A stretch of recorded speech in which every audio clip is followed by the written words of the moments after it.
अस्सलामुअलैकुम, आप देख रहे हैं के न्यूज HD। मैं हूं हारिस अली शाह गिलानी। खबर शामिल करते हैं शेखुपुरा से। शेखुपुरा की आबादी तारिक रोड पर वाक़या एक नौजवान अजहर खान नामी शख्स डॉक्टरों की बेहिसी और पैसे की हवस का शिकार हो गया। इसका मसीहा ही इसके लिए जल्लाद बन गया। मजीद जानते हैं हमारे ब्यूरो चीफ ताहिर खान की इस रिपोर्ट में। की खूबी देखिए, टूटी कहाँ कमन, लबे बाम जब दो चार हाथ रह गया। आज हम आपको तारिक रोड पर एक ऐसे इंसान से मिलाएंगे, ऐसे नौजवान से जो 2010 में ईद उल फितर के मौके पर DHQ शेखुपुरा में अपने डिस्पेंसर की हाउस जॉब कर रहा था, तो खाना खाने बाहर निकला तो उसका एक्सीडेंट हो गया। मजीद जानते हैं हम उस नौजवान से, आपको मिलवाते हैं। देखिए। हाँ जी अजहर भाई, आप ये मुझे बताएंगे कि जब ये आपका वकूआ हुआ तो ये कैसे हुआ, उसके बारे में कोई डिटेल बताएंगे। ये हम दोस्त यहाँ से जब ड्रामा सेंटर से निकले थे तो खाना खाने के लिए जा रहे थे। रास्ते में बाइक का जो था वो टायर पंचर हुआ, तो उसके साथ हम जाके फुटपाथ पर लगे हैं, तो वहाँ पे मैं गिरा था। अच्छा, तो ये बताएं कि आप ट्रामा सेंटर में क्या कर रहे थे? आप वहाँ पे हाउस जॉब कर रहे थे? जी, मैं वहाँ पे उस टाइम हाउस जॉब कर रहा था, ड्यूटी कर रहा था उस टाइम। तो एक्सीडेंट के फौरन बाद आपको इसी DHQ शेखुपुरा में शिफ्ट किया गया? मुझे यहाँ से जब वो 1122 वाले आए हैं तो उन्होंने मुझे डायरेक्ट वहाँ से लाहौर ले गए थे। डायरेक्ट लेके यहाँ पे हॉस्पिटल लाए गए थे, तो आपको रेफर कर दिया उन्होंने लाहौर? जी, यहाँ से रेफर कर दिया था लाहौर में। तो ये जो पैरालाइज हुए हैं, तो ये उसी टाइम पे, उसी एक्सीडेंट पे पैरालाइज? जी, उसी टाइम हो गया था, मैं उसी टाइम ही बता दिया था मैंने। तो ये कितना अरसा हो गया तुम्हें ऐसे पैरालाइज हुए? ये मुझे 9-10 साल हो गए हैं। 9-10 साल में आपने इसका इलाज नहीं करवाया? इलाज मैंने इनका करवाता रहा हूँ, तो जो मेरे पास था मैंने सब कुछ लगा दिया अपना।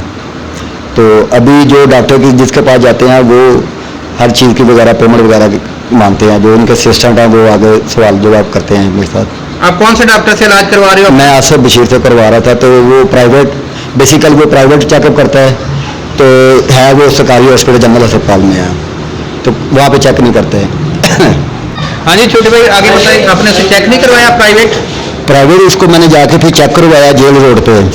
ठीक है, डॉक्टर आसिफ बशीर ने मुझे ये कहा कि आपका इलाज है। ठीक है, पहले बाहर होता था, अब पाकिस्तान में भी आगाज़ हो गया है। ठीक है, तो उन्होंने फिर कहा कि आप ये मेडिसिन यूज़ करें, तो उसके बाद आपका इलाज, यहाँ पे सर्जरी होगी छोटी सी, तो आप अपने पैरों पे चलना शुरू हो जाओगे। ये किसने कहा आपको? ये मुझे आसिफ बशीर ने कहा था। अच्छा। तो उसके बाद फिर जब हम निकले हैं बाहर, तो उन्होंने सिस्टर ने फिर मुझे कहा कि आप यहाँ पे इतने पैसे जमा करवाएंगे। कितने पैसे का? 6 लाख रुपया उन्होंने कहा था। अच्छा। तो उसके बाद फिर हम आपका जो ऑपरेशन है, जो सर्जरी है, वो जनरल हॉस्पिटल में करेंगे। यानी कि पैसे प्राइवेट जमा करवाएंगे और ऑपरेट वो जनरल हॉस्पिटल में करेंगे? जी जी, बिल्कुल ऐसे। यानी कि सरकारी मशीनरी पे प्राइवेट ऑपरेशन होगा? प्राइवेट ऑपरेशन होगा। ठीक है जी। उसके बाद फिर मेरे पास इतनी गुंजाइश नहीं थी, मैंने फिर अपने भाई से कॉल करवाई थी, डॉक्टर यास्मीन राशिद को, ये जो वज़ीर सेहत है? जो वज़ीर सेहत है। हाँ जी। उन्होंने फिर कॉल करके तो MS से बात करवाई थी। तो फिर मैं वहाँ पे लाहौर उनके पास MS के पास गया, उन्होंने फिर डॉक्टर आसिफ से मुझे मिल के बात करवा के, तो उन्होंने जब मुझे दोबारा चेकअप किया तो उन्होंने कहा कि मैं इससे चेक नहीं करता, प्राइवेट सरकारी हॉस्पिटल में मैं चेक नहीं करता। नहीं, वो क्या उनकी सरकारी हॉस्पिटल में ड्यूटी नहीं है? ये ड्यूटी है, तो ड्यूटी के दौरान वो सरकारी हॉस्पिटल में पेशेंट को चेक करने से इनकारी है? जी बिल्कुल इनकारी है। मैं 3 दिन वहाँ पे लाहौर के लिए हुआ था। छोटे भाई मुझे ये बताओ, डॉक्टर यास्मीन राशिद ने जब फोन किया MS को, उसके बावजूद आसिफ बशीर आपको देखने से इनकारी रहा? मुझे उसने जाके तीसरे दिन चेक किया है। यानी कि MS उसे जब बार बार फोन कर रहा था बुलाने के लिए, तुम्हें चेक करवाने के लिए, तो उसने 3 दिन बाद चेक किया? जी, मुझे तीसरे दिन चेक किया उसने आके। क्या कहता है वो? तीसरे दिन चेक किया है, तो उसने मुझे जब कहा है कि आपने जब यास्मीन राशिद से कॉल करवाई है तो आप उसी को बोलो कि मेरा ऑपरेट कर दे। ठीक है, तो उसने फिर मुझे मेडिसिन लिख के दी है। मेडिसिन लिख के कहा है कि अल्लाह कह के दुआ करो कि तुम्हारा मुआवजा हो जाए, कि तुम चल फिर सको।